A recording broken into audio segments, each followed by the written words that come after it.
Olá, gente! O vídeo de hoje vai ser sobre um material que eu produzi sobre a introdução aos pronomes e também algo preparativo sobre o Dia da Consciência Negra. Então, esses dois motes é que vão guiar a aula que eu mostrarei para vocês, né? A aula em PDF que eu vou mostrar para vocês. Quer dizer, por enquanto ainda ela está no Word. Eu ainda não a formatei para PDF, né? Para que os meus alunos possam ler e também baixar lá no telefone deles. Vamos então à aulinha lá em PDF. Aqui, ó. Vai ser a introdução aos pronomes, né? E também algo alusivo à consciência negra. Então, a parte da consciência negra vai ser o quê? Vai ser a letra da música O Canto da Cidade, que fez muito sucesso lá no início dos anos 90. Foi quando a cantora Daniela Mercury explodiu, né? Então ali, ó, aí eu coloquei a música aqui em duas colunas, duas coluninhas assim. Deixa eu ver se não tá atrapalhando, não tá. A cor dessa cidade sou eu, o canto dessa cidade é meu. A cor dessa cidade sou eu, o canto dessa cidade é meu. O gueto, a rua, a fé, eu vou andando a pé pela cidade bonita. O toque do afoxé e a força de onde vem ninguém explica. Ela é bonita. Então, então ela tem mais ou menos esse ritmo, né? Então as questões sobre essa música estão ali logo abaixo, né? A palavra cor, né? O que é a palavra cor? Nós temos que pensar, né, nas duas formas de uso das palavras quanto ao significado delas, que é o sentido denotativo, que é qual? Aquele sentido padrão, aquele sentido normal das palavras, que é quando alguém fala alguma palavra, é a primeira imagem que vem à tua cabeça. Como, por exemplo, quando alguém fala cor, aí tu pensa, né, nas várias cores que nós temos. Por quê? Porque a palavra cor tem como sentido primeiro o quê? Aquilo que impressiona os nossos olhos, né? Por causa dessa impressão é que nós temos várias cores, né? O vermelho, verde, amarelo, azul, violeta, branco, preto, cinza, né? Então esse é o sentido normal da palavra cor. Agora, quando a Daniela Mercury canta a cor dessa cidade sou eu, essa que é a primeira questão aqui, ó. Na música acima, cor certamente foi utilizada com outro sentido, ou seja, no sentido conotativo. Qual seria esse sentido? A cor dessa cidade. Cor aí representa o quê? Representa o, vamos pensar junto, conjunto de pessoas, né? A cor dessa cidade sou eu. Então, quando ela fala que a cor dessa cidade é ela está querendo dizer o quê? Que ela é uma cor única, uma cor, né, uniforme? Não. Isso aí mostra uma das outras características do povo brasileiro, que é qual? A miscigenação, ou seja, mistura de raças, né? Sendo que essa palavra raças hoje ela não está muito bem quista, né? Mas é a mistura de cores, né? Então ela é o que? Uma cor misturada, né? Ó, ali a questão 2 vai falar sobre o segundo verso da música. Ó. O canto dessa cidade é meu. O que é o canto? Aí novamente, sentido denotativo padrão, que é aquele primeiro que vem à nossa mente, diz o quê? Que canto é o ato de cantar. Só que aí canto é o quê? É o conjunto de falas, é o conjunto de modos de se falar alguma coisa, tranquilo? E ali, ó, o que a cantora quis dizer com ser dona do canto da cidade? Porque ela meio que se enxerga como um símbolo do povo, né? Por ela vir do meio do povo, por ela ser de várias cores, então ela também é dona das várias falas desse povo, né? Das várias matizes de uso da língua. Tranquilo? 3. Ó. Muitas vezes usamos as palavras no lugar de outras, porque entre elas há uma relação de sentidos. Por exemplo, tem um teto para morar. A palavra teto aí, ela foi posta no lugar de casa. Né? Por quê? Porque entre teto e casa há uma relação muito forte. Então, isso aí se chama metonímia. E temos ali nas linhas 9 e 5, por exemplo, 5 e 9, o gueto, a rua, a fé. É o que é gueto? Gueto é o que? É uma parte da cidade que é marginalizada, onde mora certo grupo social, étnico, né, econômico, né, cultural. Então, gueto aí é o que? O gueto, a rua, a fé. Nós temos o que? 2 substantivos concretos, ou seja, algo que existe independente de nós. O gueto está lá no canto dele, a rua está lá no canto dela, e um substantivo abstrato, que é fé. O que é substantivo abstrato mesmo? Aquilo que depende de nós para tomar forma, para existir. A fé, ela só existe por nossa causa, porque nós a sentimos. Então, quais palavras representam gueto? Gueto é o quê?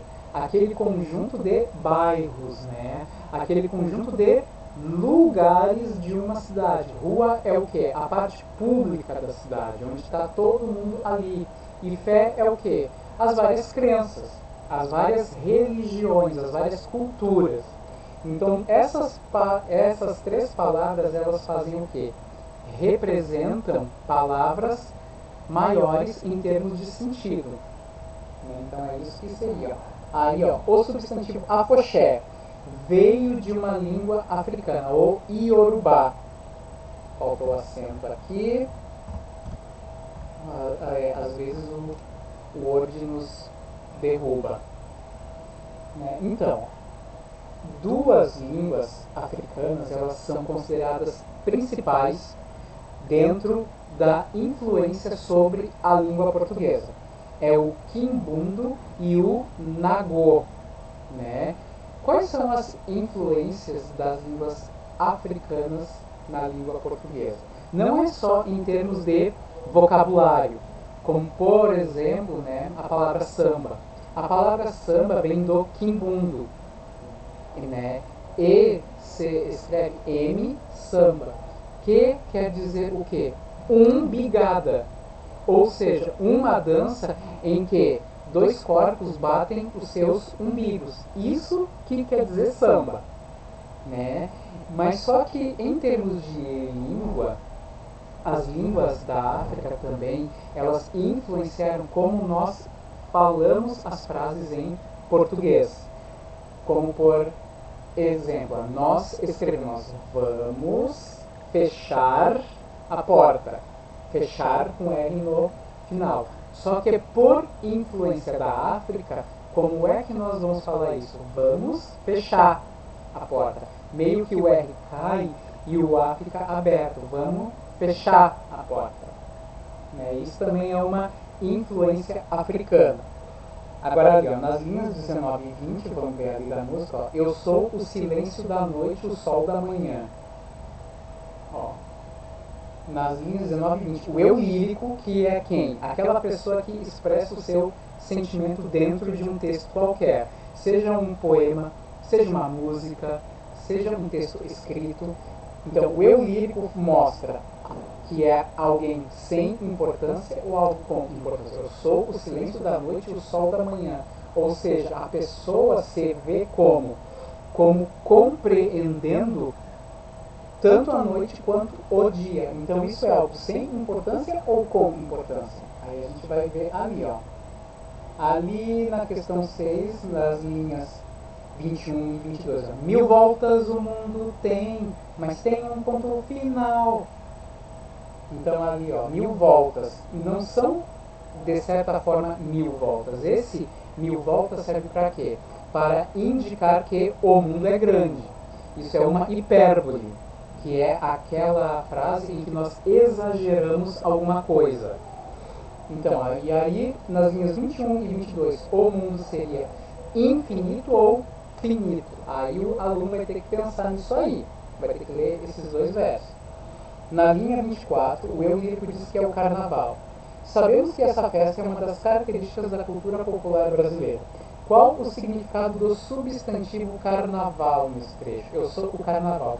Qual é a característica do carnaval? Ela é uma festa calma, ela é uma festa agitada. Como é que se expressam as pessoas dentro do carnaval? Aí o aluno vai ter que responder o que significa alguém ser o carnaval. E aí a gente vai entrar no conceito de pronome. Para a gente entender o que é um pronome, primeiramente nós vamos ter que relembrar o que é um substantivo e o que é um adjetivo, que são, dentro da gramática de origem grega, são chamados de nomes. Nomes de forma geral. Assim. Nomes dentro da gramática grega era alguma coisa que dava nome às coisas do mundo e também aquelas palavras que davam características para essas coisas do mundo. Portanto, a gente tem o substantivo, como por exemplo, casa, e o adjetivo, que é uma qualidade dada para o substantivo. Ou seja, a gente tem um substantivo e nós poderemos ter um adjetivo do lado dele. Por exemplo, casa bonita. Casa é o que? É o que dá nome a algo que existe no mundo. Então é um substantivo. E o bonita serve para quê? Para dar uma característica para esse substantivo casa. Então há uma relação entre o adjetivo e o substantivo. Que qual é? Há uma relação de dominância. Que o substantivo, se ele mudar, ele força o adjetivo a também mudar. Isso é a concordância nominal. Né? Isso mostra que o substantivo manda no adjetivo. Então, o que é o pronome? Pronome será aquele conjunto de palavras que se comportam como substantivo e como adjetivo, ou como um ou como outro. Vamos ver aqui, ó, nessa frase aqui que eu vou mostrar para vocês, ó, que eu vou selecionar, que está em azul aqui, ó. O carro enguiçou na Alameda. Ele já estava bem antigo. Temos na primeira frase, o carro enguiçou na Alameda, temos dois substantivos, duas coisas que dão nome a algo que existe no mundo. Carro, Alameda. Na frase 2, ele já estava bem antigo. Ali a gente tem um substantivo que foi substituído por uma palavra. Quem?